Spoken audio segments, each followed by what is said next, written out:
തെക്കു പടിഞ്ഞാറൻ ഏഷ്യയിലെ ഖത്തർ എന്ന പുണ്യഭൂമിയിൽ വിളഞ്ഞ അറബിപ്പൊൻ വസന്തം തങ്കലിപികളാൽ മകുടം ചാർത്തപ്പെട്ട കാൽപന്ത് ചരിത്രത്തിലെ ഏറ്റവും മനോഹരമായ രാവ് ഞാനിന്നും ഓർത്തു പോവുകയാണ്. മരുഭൂവിൽ പൂത്തുലഞ്ഞ സൗന്ദര്യലാസ്യകാവ്യം പോലെ കാൽപന്തിൻ്റെ തബലതാളം അതിൻ്റെ മൂർധന്യതയിൽ എത്തി നിന്ന 2022 ഡിസംബർ 18 രാവ് ഓർമ്മകളിൽ എന്നേക്കും പ്രസരിക്കപ്പെടുകയാണ്.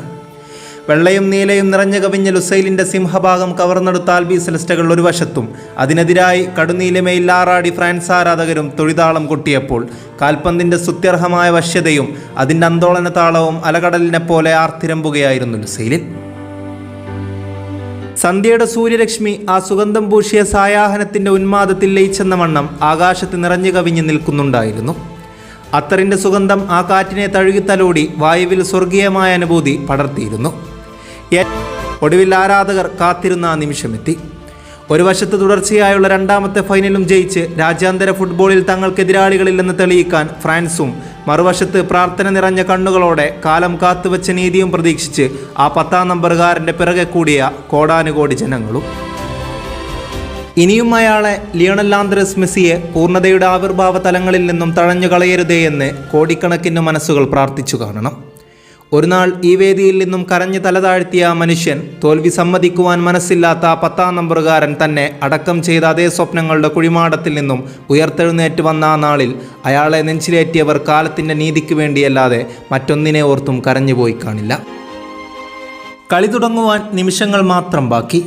സ്റ്റേഡിയത്തിൻ്റെ ടണലിലൂടെ ഫ്രാൻസിൻ്റെ വലകാക്കുന്ന ഹൂഗോ ലോറിസിൻ്റെ പിന്നിൽ വരാനും ഗ്രീസ്മാനും എംബാപ്പയും ചൗമേനിയും അടങ്ങുന്ന ചക്രവ്യൂഹം ഒന്നൊന്നായി നടന്നു വരികയാണ്. ഫ്രാൻസ് ആരാധകർ നെഞ്ചിൽ കൈവച്ച് അലസ്ലസ് ബ്ലൂസ് എന്ന് ആർത്ത് വിളിക്കുകയായിരുന്നു.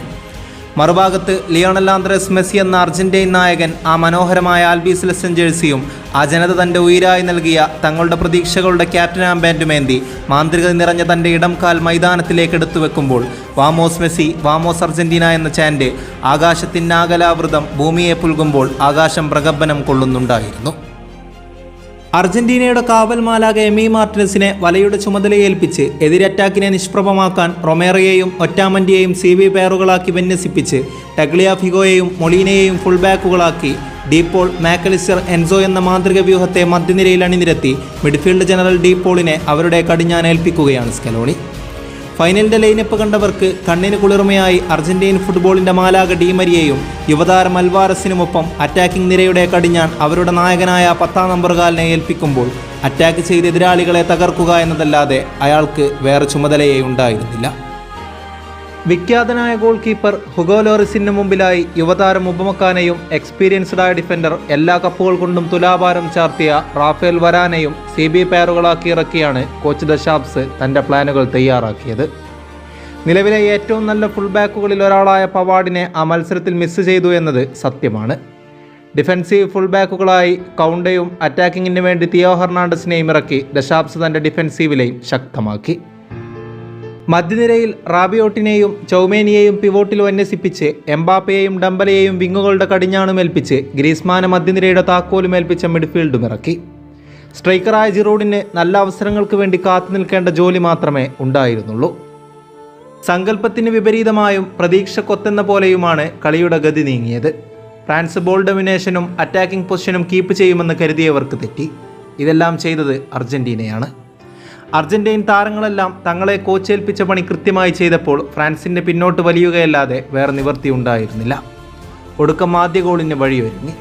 ഡീമരിയെ ഫൗൾ ചെയ്ത് ബോക്സിൽ വീഴ്ത്തിയതിന് ഡംബലയും ഫ്രാൻസും കനത്ത വില തന്നെ കൊടുക്കേണ്ടി വന്നു. പെനാൽറ്റി എടുക്കാൻ അവരുടെ നായകൻ ലിയണൽ മെസ്സിയും.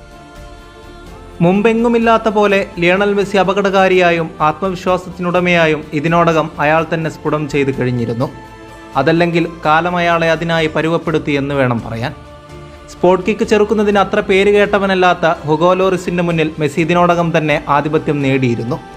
ഹുഗോയെ ഇടത്തേക്ക് പറഞ്ഞു വിട്ട് വലതുഭാഗത്തുകൂടെ പന്ത് നെയ്ലോൺ വലകളെ ചുംബിക്കുമ്പോൾ ലോകമെമ്പാടുമുള്ള ആൽബി സെലസ്റ്റകൾ ആരവത്തിൻ്റെ പടുകൊടിയിൽ എത്തിയിരുന്നു. മൈതാനത്തിൻ്റെ വലതുഭാഗത്തേക്കോടി ആഘോഷങ്ങൾക്ക് നേതൃത്വം കൊടുത്ത ലിയണൽ മെസ്സി, ഈ ടീം നിങ്ങളെ ഒരിക്കലും നിരാശപ്പെടുത്തില്ല എന്ന വാക്കിനെ താൻ നിറവേറ്റുമെന്നൊരിക്കൽ കൂടി പറയാതെ പറഞ്ഞ പോലെ എനിക്ക് തോന്നി. Now score 1-0. കളിയിൽ ബ്രേക്ക് ത്രൂ കിട്ടിയ അർജന്റീന ഫ്രാൻസിനെ 1-1 പ്രഹരിച്ചു തുടങ്ങി. കളിയുടെ 35-ാം മിനിറ്റ്. ഇടത് ഫ്രാങ്കിൽ നിന്നുള്ള ഉപമക്കാനയുടെ ലോഫ്റ്റഡ് ബോൾ ചെന്ന് വീണത് മോണ്ടിയലിലേക്ക്. അയാൾ അനായാസം പന്തിനെ മാക്കലിസ്റ്ററിനെ ഏൽപ്പിച്ചു. മൈതാനത്തിൻ്റെ മധ്യഭാഗത്ത് നിന്നും ലിയണൽ മെസ്സി പന്ത് സ്വീകരിക്കുമ്പോൾ ഒരു ഗോൾ ആരും കിനാവിൽ പോലും കണ്ടു കാണില്ല. പക്ഷേ കിനാക്കളല്ല, മെസ്സിയാണത്. ഇടം കാല് കൊണ്ടൊരു ഫ്ലിക്ക്, അൽവാരസിലേക്ക് ഒരു through pass. What a vision, what an execution. Alvarez മിഡ്ഫീൽഡിലേക്ക് ഇറങ്ങി വന്നു നിന്നതുകൊണ്ട് ബുദ്ധിമാനായ മാക്കലിസ്റ്ററിന് ഒന്നും ചിന്തിക്കുക പോലും വേണ്ടി വന്നില്ല. അയാൾ മനോഹരമായ സ്പേസ് യൂസ് ചെയ്തു.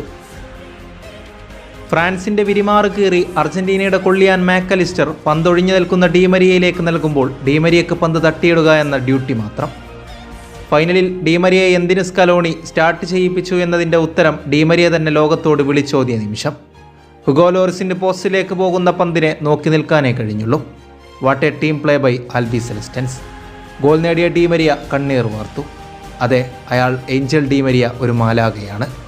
പ്രതാപകാലത്തേക്ക് അർജന്റീനയെ മടക്കിക്കൊണ്ടുപോകാൻ അവതാരമെടുത്തവൻ.